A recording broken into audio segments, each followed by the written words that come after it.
What you want? I gotta know, baby. I'm pissed because I want some respect from you, you know? So whoever that is, I gotta change who that is, maybe based on the room. But I have to be able to connect to that story. Aretha Franklin had to be able to go there every time she sang that song, every time. And if she didn't do that, then everybody in the room was like, well, we paid to see Aretha. Who's this lazy? You know what I mean? That's what people do when they don't feel like you're connecting. My mom saw Bob Dylan once and he wouldn't play any of his hits and they all walked out. He just wouldn't do it. He was going through a phase and they all walked out. They wanted to see, oh, the times they are a changing. That's what they went to the concert for, to cry and connect with Bob, and he wouldn't do it. They all left, you know? So we do lose people sometimes if we're not engaged. And that's the thing that's interesting. Back to Lariva. I'm ready. Go Okay. for it. Can you share screen or are you going to play it? No, I'm going to share screen. Perfect. I love it. I love it. I will mute myself when it starts so that I can enjoy.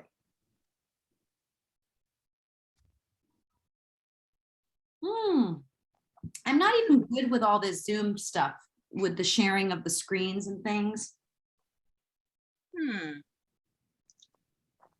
Okay. go. Yes. So can you see this? Yes.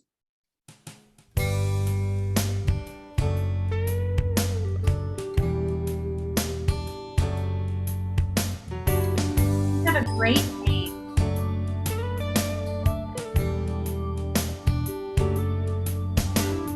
My life's been like a desert, the spirit easily parched.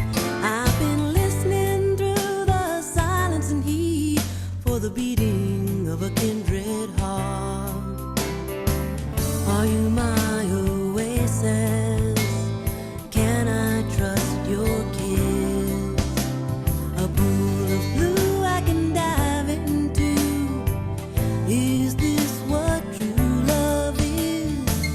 Are you my oasis? Can I believe in this? Are you rain, sweet rain from heaven? Show me what true love is.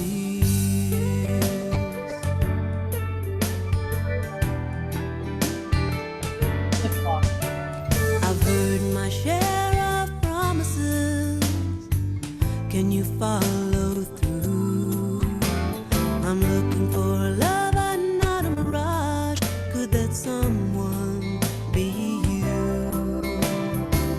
Are you my oasis? Can I trust your kiss? A pool of blue I can dive into. So that's Love that. Love that. Thank you for sharing. Very sweet. And Thanks again for sharing your comments and for sharing your wonderful music, Lariva. And I've got to go, or I'll really Okay. be in touch. next time. Bye-bye. Thank you so much. Enjoy the rest of it. Thank you. That was awesome. I have to tell you, I love the tone of your voice. It's very It's unique. got great texture. Thank you. Thank you. Ooh, I But love it.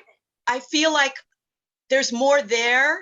Yes, And there that was a long, long time ago. And so it's almost like, do you know who Nina Gerber is? Nina Gerber is this amazing guitar player. Can you She write has her been down? around forever. So the first time I went and saw her at like Freight and Salvage or something like that, Mhm. when she gets on stage, she has this presence. Mhm. And I saw her one time walking up the street toward me.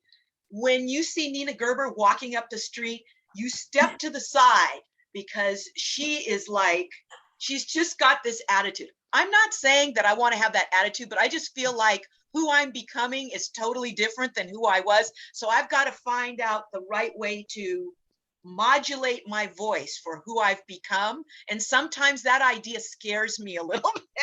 Yes. You know what's interesting about you saying that is that, you know, the tone of your voice when you sing is very different than when you speak. You have a lot of strength, kind of a forward brightness when you speak, but you have a lot of kind of a warm texture when you go to sing. Now that might be an older recording, but what I would say just off of first instinct, and again, my first expertise is, although we're talking about performance, is in voice and vocal style and stuff. You definitely have a lot more power that you can bring in. You can change dynamics, and that's sort of an exploration, I would say, getting more into kind of the vocal side of things.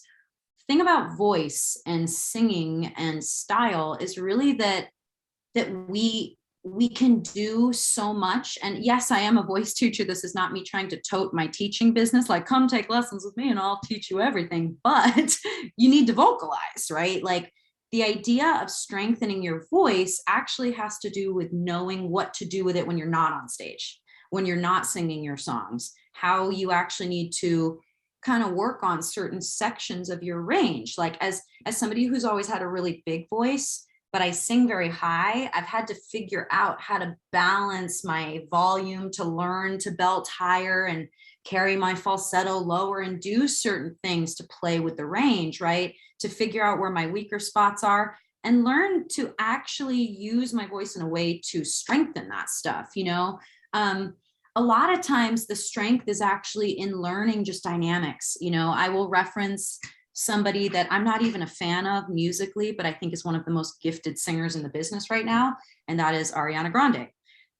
You don't need to like her music to recognize the level of skill that this young woman has when she gets on stage and sings. And I've actually stalked her voice teacher, a guy that she's worked with quite a bit.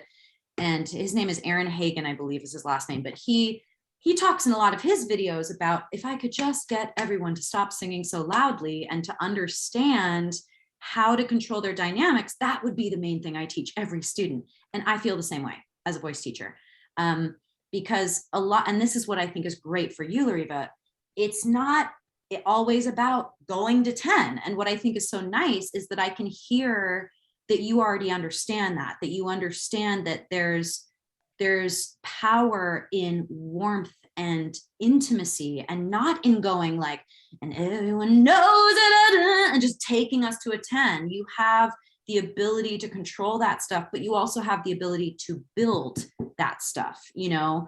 But that really comes with playing and experimenting. And like you said, going outside of your comfort zone a little bit, trying new things. Obviously, you know, whether it's going into a voice lesson or even taking an hour every week just on your own to kind of work through songs, what I would say, and I want to ask you both this, do you sing for fun outside of the stuff? And Dave, if you're there, please chime in. But do you guys sing for fun, like other songs, covers, just work music ever, just to sing, just to play with your voice? Because that is something I would absolutely recommend, is going outside of your comfort zone a little bit, sort of what you were saying, Lariva, about singing other styles. You did a lot of acapella. That feels a certain way. I do that as well, actually. I feel like you've probably done Boogie Woogie Bugle Boy.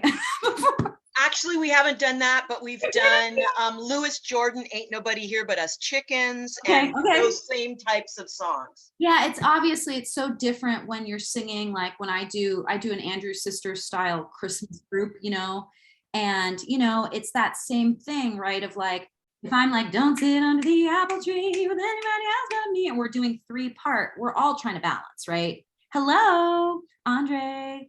How's it going? I've seen you so many times at many conferences past. Yeah. How's it going? We're just chatting a bit right now. And okay, so back to what I was saying. What were we just talking about? I got distracted. We're talking about playing with other kinds of musics and styles and going outside your comfort zone. Yeah, playing around a bit. And I'm talking vocally for the singing part of it. Now, I would say this is probably true for guitarists and everybody, right? Try different styles, play with different things. But when it comes to actually trying to experiment and play around with your voice, play, meaning like I will have singers that come in that are rock guys and they'll say, listen, I'm like, oh, and I'm doing this and doing that, but I want to like try something cleaner. I want to like work on something that's a little bit more melodic, that's going to ask me to play with the more conversational part of my voice. Now, what I mean by that is I talk to students a lot about finding the connection between your speaking voice and your singing voice, right? They are connected. We use them all. We use our voice all the time, right? We're talking, we're doing this, we're doing that. Now, going back to my musical theater world, that's huge, because if I'm in a musical, that really does blend, right? If I'm, does everybody know Wicked? If I'm like the good witch Glinda in Wicked, right? And I'm gonna sing popular, and I'm like, I know, that's what makes me so nice. Whenever I see someone less fortunate than I, and let's face it, who isn't? I'm speaking, but I'm singing, right? It's connected. They're both dialogue. It's just that in a musical, I go from speaking to singing. I have to have a connection between those. They are all connected, but I have to know when I'm going to do something else that's higher, stronger, this or that. Then I'm asking my breath and all these things to start behaving, to start controlling a certain way so that I can sustain notes, so that I can da da da. So that's technical stuff. If I'm holding a note or something and I want to be able to sustain it, for example, when I was on tour, our lead singer always wanted to do a cool ending for his big hit song, Life is Beautiful. He wanted to be able to sing the crap out of the ending. And he wanted to be able to go, life is beautiful. Just hold it. That was his thing. I want to hold it for as long as I want. And then say, fall, and end the word, right? And it kind of got, he was getting a little cocky. He was out there like trying to really hold this thing, but it was almost experimental for him. He was playing. I could see him working in rehearsals to try to see what it took, right? But in order to find that strength, he played for months before we went out on tour. And this is the same thing I do with students. We were singing Billy Joel songs. This is not his style, right? But when I asked him to do something simpler, when I asked him to take a song like Honesty by Billy Joel and just, honesty is such a lonely word. Everything, like I tried to ask him to simplify and not be doing the ending of Life is Beautiful, but just, so when I talk of tenderness, it isn't hard to find. It was hard for him to go smaller in certain moments because he would hear what was on the record, what he recorded on the record.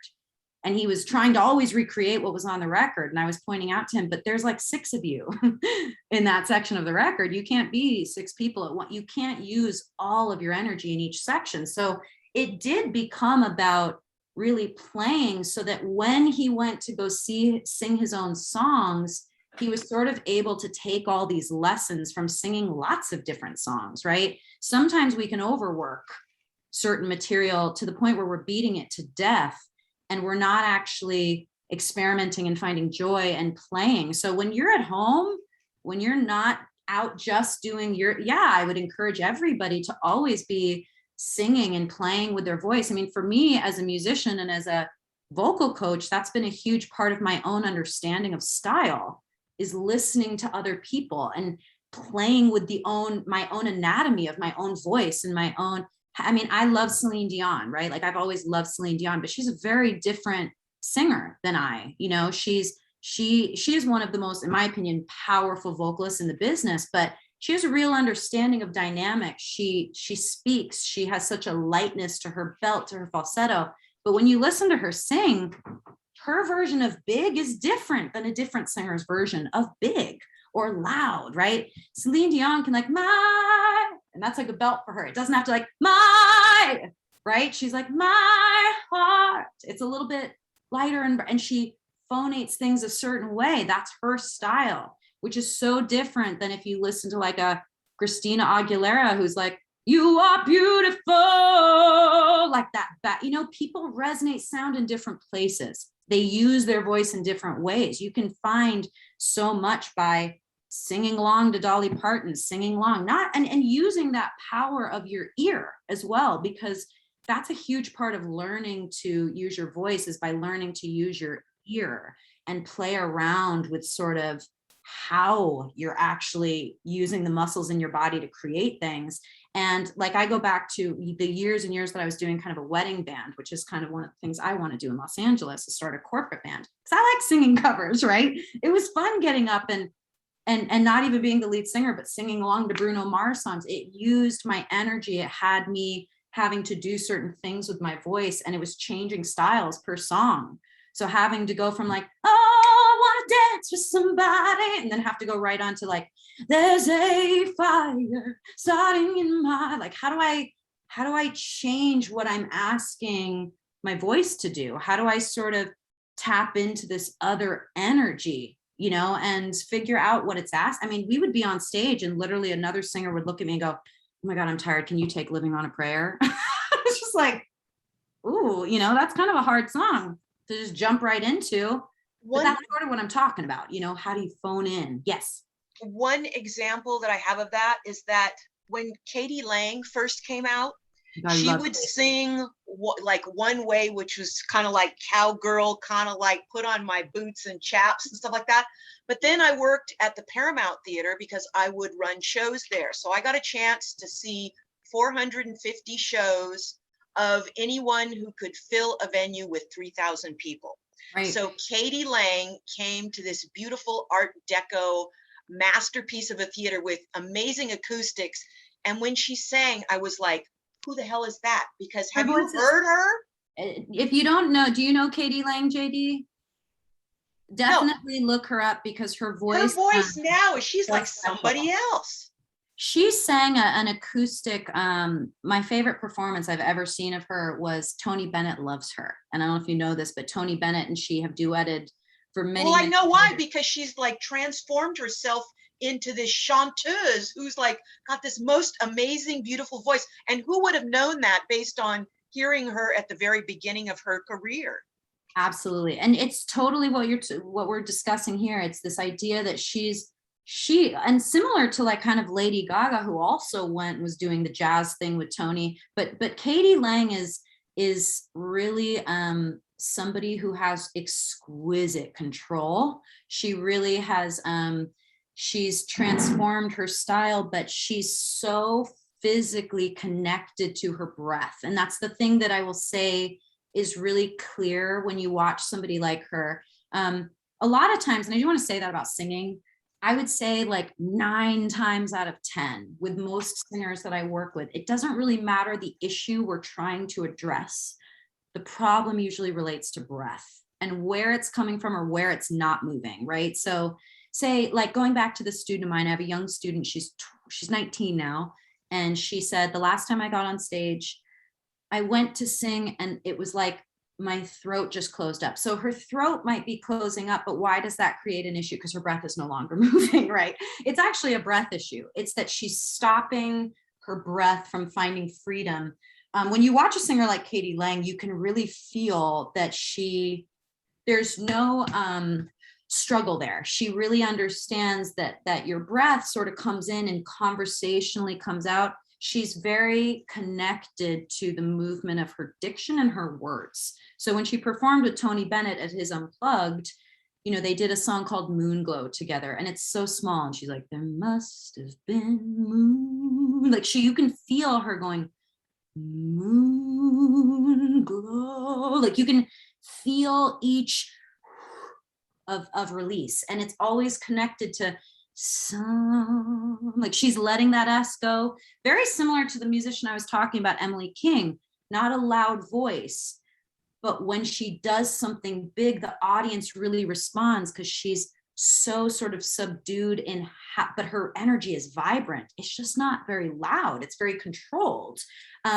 Another person I would say is actually the most prime example of that was Michael Jackson. I mean, to me, when I look back at Michael Jackson vocal performances, he's somebody that could really fluctuate what he did with his voice. And when I look at the end of that Man in the Mirror, my favorite recording he ever did in a studio, when you listen to the end of that Man in the Mirror recording, you know, there's moments where he's doing his hoo, hoo, and all that stuff, but there's moments where he's also gonna make change. And he just says, today, that's it. That's the lick. Like there was no riff, there was no nothing. He just said a word. And then he's doing other ad libs and this and that. But the way that those things change from song to song, I mean, it's unbelievable, the dynamics. I mean, the things that he created just by making vocal sound that we literally associate with him now.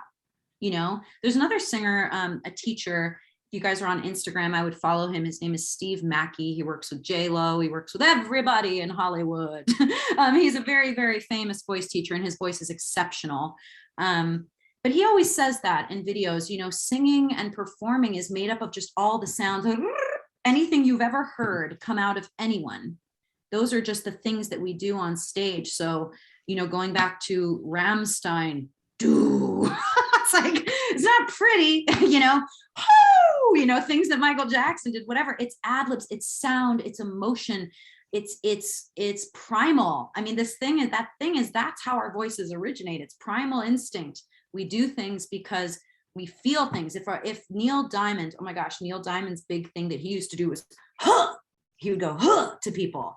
And like, it was fun, you know, but again, that's no different than. Wouldn't Elvis do that too, though? Well, yeah, I mean, like, but Neil Diamond did a grittier, like, huh. It was like a huh.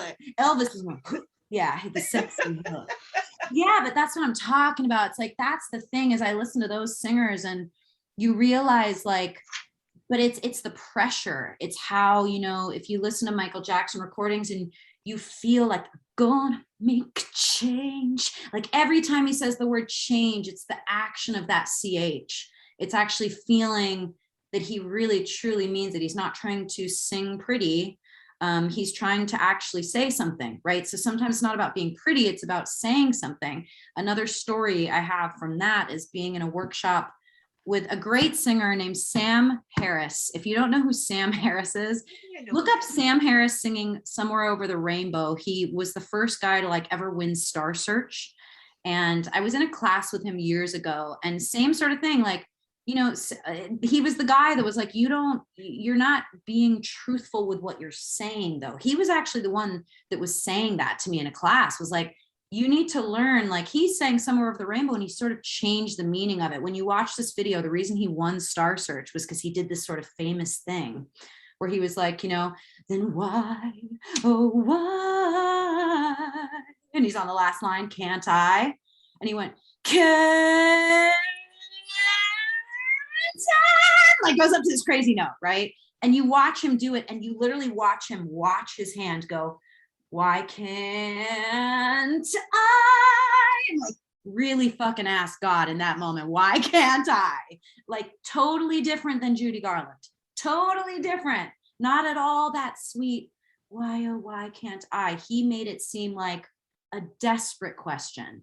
And what's so great about that is that is a singer interpreting, you know, it's them taking something that we've heard a million times and actually changing the meaning, sort of, right? So that's the power of voice. If you go back to that, I actually didn't like this movie, but do you remember Across the Universe? It was like the Beatles, they took all the Beatles songs and they put it into this movie. Did you guys see that film? Actually, I saw that film and it was okay, but I didn't like it as much of the people who wanted me to watch it. So. Yes, and I didn't love it, but there was a couple moments in it that were really special. And one of the moments that I do remember being really special, and this is a great example of that same thing. A song can sound so happy, right? So the Beatles song, I wanna hold your hand. It's a cute song, I wanna hold, but when they put it in that film, there's a little girl sitting on the bleachers, a teenager, and she's watching a cheerleader that she has a crush on, this other girl. And she's like, oh, I tell you something. And it was a completely different song, you know, I want to hold your hand. You know, it's like, it was almost like you're weeping, watching this girl just devastated, looking at this other person and just, and wishing, but knowing that they can't, she can't hold her hand. It's not her person. It's not, she doesn't even know that she likes her. She's nobody, right?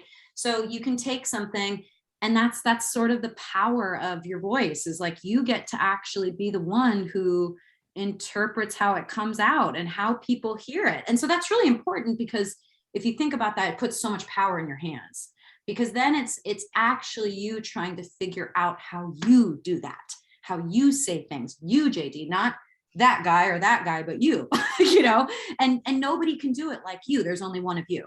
And that's really like a hard thing to own, but it's so valuable for us to be able to realize that we have that power, that is literally just choosing to say something a certain way. And and I do think that's people struggle with that. I have students that I say this to them a lot. Try not to think about your performances as a fan. You're not a fan in that moment. You're not a fan of Queen. You are singing that song, right? So it's not you trying to pay homage all the time. You can do that work at home. You can experiment and sing that Billy Joel song and sing along to Michael Jackson and like, gossip, sing like Michael. I want to practice that. Great. Do that at home, work at home. But you don't want to be going on stage trying to be Michael, because you're not, right? Like, I wish I was Celine Dion. Unfortunately, I'm not, right? So I can't be her. I can learn things, but I have a lot of students who struggle with that piece. They go on stage with sort of this like, oh, this is what it's supposed to be like. No, there are no rules of what it's supposed to be like. So that's also that part of the confidence thing, back to what JD said at the beginning. That's, I think, one of the biggest roadblocks with confidence is that supposed to. It's supposed to be stronger. It's supposed to be more R&B. It's supposed to be, well, what are you doing? That may be what you like as a fan, but that may not be you really getting connected to what you do well. Does it make sense at all? Yeah, but also you have to understand, you are talking about vocalizing and singing in a way that most of the vocal coaches that I've been with don't do. Sure. I have been with 2 other vocal coaches. The first one. What has your experience been? I would love to know. The first one was someone who's thinking that I needed to be singing up here in this higher register when that is not who I am. Okay. Mm-hmm. That was the first one. The second one was better, but she didn't have a way of communicating the idea of making it as authentic as who you are. Yes. And finding out who you are, as opposed to trying to sound like somebody else, which can be safer, make you feel better. Other people like that, so then they'll like, it's like, it's a lot of head stuff going on. Yeah, comparisons, total comparisons, and that's our ego, right? And that's the hard thing, is that. But I've never wanted to sound like anybody else. That's the whole thing, But a lot of the vocal coaches, they have in their mind that they want, this is the gold standard, so you want to sound kind of like that. But no, I don't want to sound like anyone else but who I am. That's 100% where you need to be, aware of that. And that's so great that you know that, because a lot of people do struggle with that. Hello, Arhan. I think I'm saying that, I hope, correctly. Hey, I'm Arjun. Hi. Arjun, hi. I want to make sure I said it correctly. That's all cool. So nice meeting you. We're just having a little discussion here about a lot of different things, but we were just talking about specifically, when we're going on stage and singing, and the idea of not trying to necessarily imitate the people you're a fan of, but join in on it. You'll see where we're at. Don't worry. And then I will chat with you in a second so I can get to know you. But commenting on what you just said, Lariva, yeah, I get that. I want to say that as somebody who's studied with different teachers as a vocalist myself, my background first when I was in high school was in classical voice, and something I struggled with is similar to what you're saying. I was so used to being told, technically, like that idea of singing really high, that every time I sing, everything should be long and open and all of that, right? So this was very classical training. So I got confused, because when I turned 18, 19, moved to LA, started singing, started getting tattoos, started singing with some rock people, started doing other things with my voice that was a little more, I was asking performance-wise to go to different places with my voice, and my voice was tired. And I was trying to figure out, how do I do some of this other stuff? And I studied with a different teacher, and the teacher I worked with for many years, her name is Mary Jo Dupree. She's here in LA, but she's Bon Jovi's coach. She goes on the road with John, okay? Now, does John want her to tell him how to do his job? No, because he's John Bon Jovi. He doesn't want her help with that at all, because he's been doing that for a really long time. What he does want her help with is knowing how to have a voice that shows up every day. And that's what Mary Jo, that was the other part of my own training that really changed my life as a singer, was the fundamental technique of voice is, yeah, it's important as a performer. It's really important to understand as a singer, specifically if you're fronting a band, but I think this goes for a lot of different instruments and things.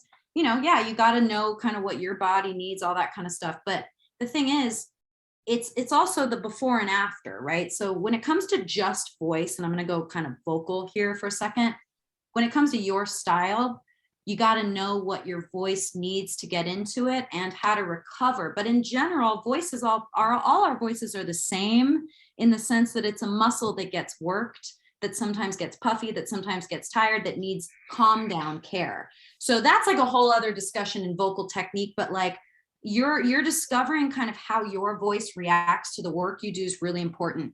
What I learned from Mary Jo was that vocal technique can mean a lot of different things. And learning as a pop singer and a rock singer and somebody who's not singing that more classical, perfect technical stuff, you've got to figure out sort of what you're asking your voice to do that does require some tension for your style. I'm going to give you just a very simple example, but like I had a guy singing a country song yesterday. He was singing cold heart melt my cold, right? And we were talking about if I go heart and sit on that R, that's tension. That's vocal tension. If you don't know that, you just got to know that when you shut your mouth around a consonant sound and don't relax that vowel, heart, right? If I sit on an R, heart, I'm asking my tongue and my jaw to now engage in the note, which they don't need to do if I'm actually sustaining. That's more technical technique. If I'm, you know, singing an opera song, quan, like that is my vowel. There is no quan. I'm not doing any of that. I'm relaxed, right? But my point in saying all this, that technique does not apply to every style.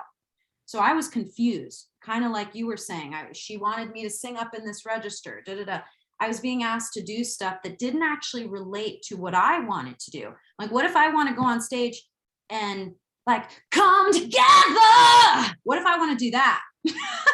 How do I do that without you telling me I'm wrong? That was my issue. I wanted to sing rock music. I wanted to know how to grind my chords and do cool stuff with them and not feel as though I couldn't do that.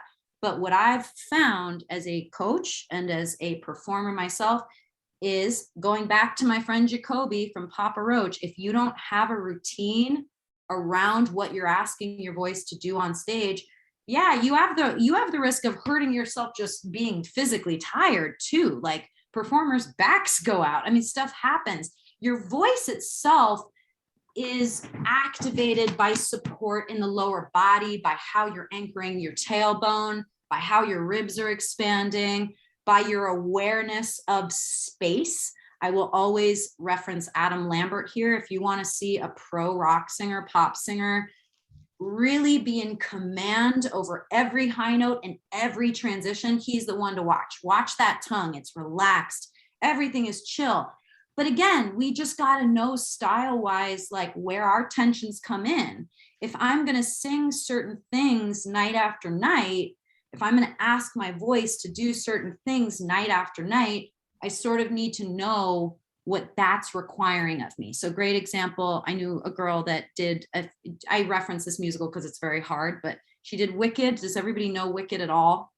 On Broadway, it's a huge musical. Now the lead role, Elphaba, is probably one of the hardest vocal roles to sing, and those girls have to do it 8 times a week.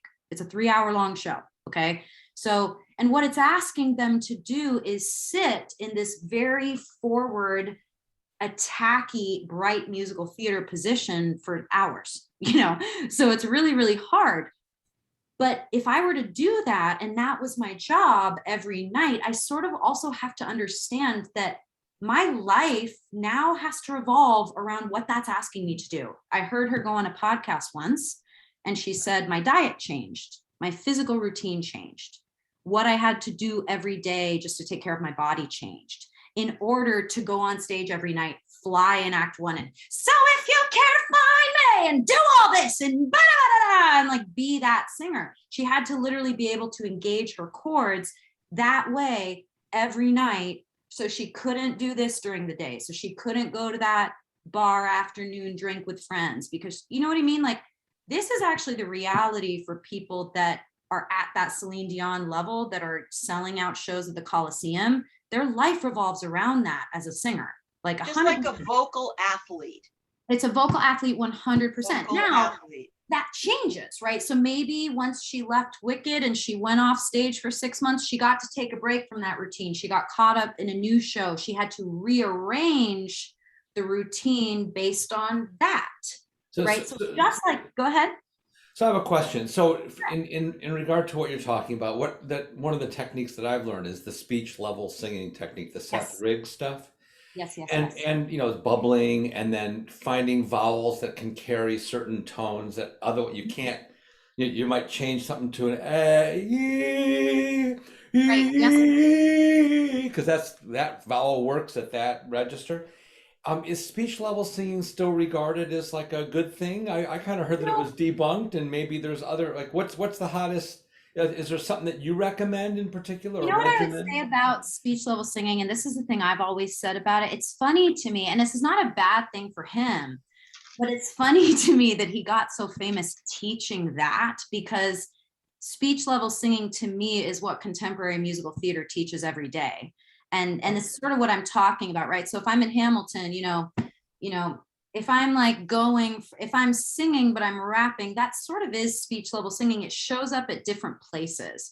But to me, it actually relates. Now, this guy, you can look up who he's talking about if you want to write down the name Seth Riggs. This guy kind of was teaching this idea of speech. I didn't go through his program, but based on kind of what you're saying and my understanding of what he taught, the idea of speech level singing is that idea that you are balancing your full range as though you can speak. I mean, it is like the idea, like in musical theater, that if I'm saying something, but it's on these certain pitches, I sort of need to know how to connect my voice in a way that I am not, again, changing all my behavior to go to a certain note, but understanding how it all fluidly connects as though I'm speaking, right? I mean, this is sort of his idea, right?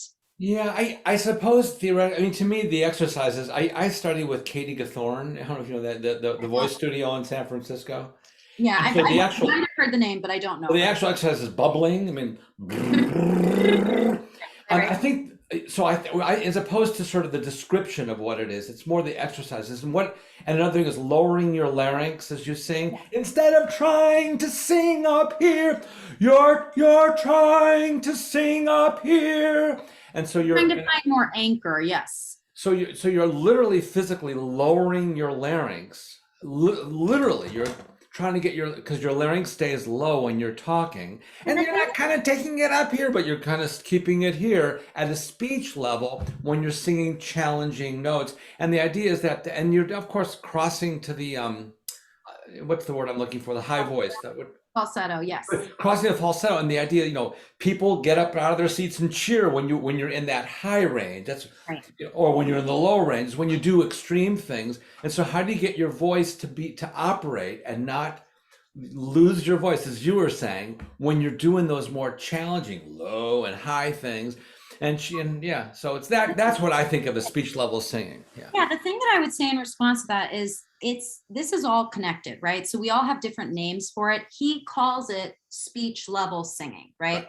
So how I relate that to my own students, and just kind of to talk about exercises. When you're vocalizing, what he's talking about, the idea of keeping things connected to speech, just like I was saying with the Glinda reference in Wicked, if I go from speaking to singing, there's a natural connection. My behavior should not change all of a sudden. However, do people sound different when they speak versus how they sing? Like I just saw Emily King last night. She'll sort of talk and she'll talk like this. And then she goes into her song. Your friends, they adore you. Oh, they're gonna. It's a different tone. She's not trying to do speech level singing. Right. She's not trying to make her tone the same, but the people that we like the sounds of their voices, the people that do naturally kind of come from that world, in my opinion, are sort of the Billy Joels of the world, those types of singers who, again, when they go to sing something, or James Taylor, they're sort of coming in with a really natural sound to their voice. It's not kind of this other tone that they're creating. I go back to Michael Jackson. He was And he was a student of Seth Riggs. so he was somebody that he could do that thing where he went into that falsetto, get closer, and he would do that, but then he would just go into his normal. That's the Bruno Mars type thing. Bruno Mars is a great example of speech level. It's showtime. Showtime. Guess who's up again? Who you want to know? You want to know? It's a natural just coming. Oh, where the ladies at? Come on. It's all connected. There's no real big change, even when he goes to sing something big. Though it hurts, he's not like, ah! He doesn't go there. Though it hurts, I'll be the first to say it. I'll be the first. I'll be the first. He's speaking, but he's coming. So there's this natural connection, right? However, the way that I believe you achieve understanding that is through your vocalization. So like you were saying, it's exercises, but it's going through exercises and actually figuring out both. How you bring your belt connection, your vocal connection. I'm going to go to yodeling for a second. I don't yodel well, okay? I'm not a yodeler, but if I was going to go, yodelay, that change is an actual physical change in position, right? I can go lay and try and do it in the same position. I can lay and do it both in falsetto. They're two different things. My falsetto can come all the way down. My belt can stretch really far up. However, understanding that actually comes from you using both in all areas, So I'm going to go back to Ariana Grande for a second. When she works, she is so trained in her pressure and volume that she literally can do things almost on a number scale. I'm going to take Twinkle, Twinkle, Little Star. Say she's like, I'm going to sing everything at a 3. Twinkle, twinkle, little star, how I wonder. Okay, now I'm going to do 3, 4, 5, 6, 7, 8, 9. Like I'm going to go bigger. I'm going to go smaller. Da, da, da, da, da, da. It's actually being able to do that sort of on command, be able to vocalize in a way that you're actually asking your voice to do a lot of little things. So meaning if I gave you an exercise that said, just do this. Key. Can I go all the way through my range and keep it in that speech position? Key. Key. Or am I going to go key, key, key? It's actually understanding the different vocal positions, which goes into being able to eventually bring more power. Learn to, like, say, Lariva, you were singing something and you wanted the opening verse to be intimate, and then I wanted just to give it and bring that volume and bring that energy. How do you actually sort of approach that? Not from this place of like, oh, I hope this goes well, but in sort of understanding like exactly how you say it. That's the speech level singing understanding to me. Wow. Is that you're actually really learning to, just speak in all of the different parts of our range, but then understand the difference in the positions, because what speech level singing is understanding that there's not actually a break in your voice. It's actually how you muscularly move within that break so that you feel this part of it, which is the falsetto piece, and you feel this other part of it, which is more I don't like saying like belt, but your belt spoken connection. Now I want to bring that to actual behavior for a second. Does anybody know the musical Les Miserables? Anybody heard of Les Mis before? Yeah. I've heard about it. I haven't really watched the whole thing. I've seen it, yeah. It's very like operetta, so it's all everybody who's in the show, like if one guy's alone, he's like, didn't Anne Hathaway make a movie version of it? Isn't that right? She was in the film. She did one role in the film, but there was a moment in that show that I want to bring up. There's a moment in the show where a character is trying to stop these men from going in a house. It's actually not a very pretty melody, but the character sings, I'm gonna scream, I'm gonna warn them here, like these people in this house, I'm gonna warn them. And I remember being a kid and singing along to this cast recording and going, I'm gonna scream, and like, I'm gonna sing this, right? And it was so hard to sing. And I think about it now as an adult, acting that moment and stopping them from getting in the house, feeling the pressure of that, knowing that they're going to go do something bad and I have to stop them. If I were to say that line, not sing it, what would it sound like? And that was what clicked for me, understanding as I got older, oh, I actually have to mean what I'm saying first before I try to sing it. If I know what I'm saying, I'm going to scream. I'm going to warn them. Then I know where the notes are. I got to use this natural energy that I feel emotionally just because the song is taking me there, and find a way to hone that and connect it every single time, right? For a musical. Or, like I said, like Emily King, hitting every joke, feeling that connection between the momentum of the performance. So now you're connecting to that joke. So now you're connecting to this energy if I have to stop them.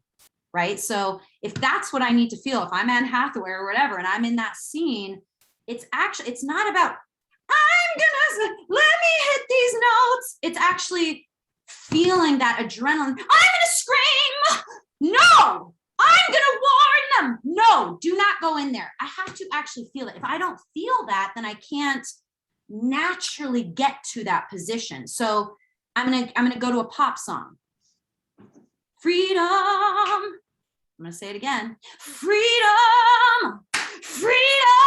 Like if I don't mean it more, then I have no business going up to that freedom. If I'm going to go up there, I can't just like kind of guess. I have to actually physically have the number one, energy build. And then number two, know how my intensity has to change. My volume has to change. I have to know how to hold back that first one, so that I'm not at a 10.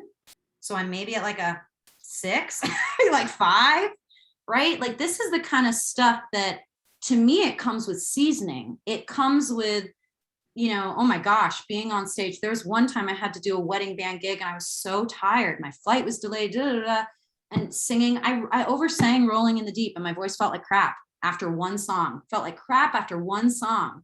it was because I was doing that. Should have had it all. I'm so tired, right? Coming from the wrong place. I have to know you should have had it all. Like I got to come above it. I got to know exactly why I'm saying that. If I'm not connected to that, I'm going to be, trying to drag myself through it. But that's sort of the point, is that doesn't feel good. It doesn't feel good dragging yourself through it. It doesn't feel good bringing the fight you had with your boyfriend on stage with you. It doesn't feel good. So then how do you get out of that?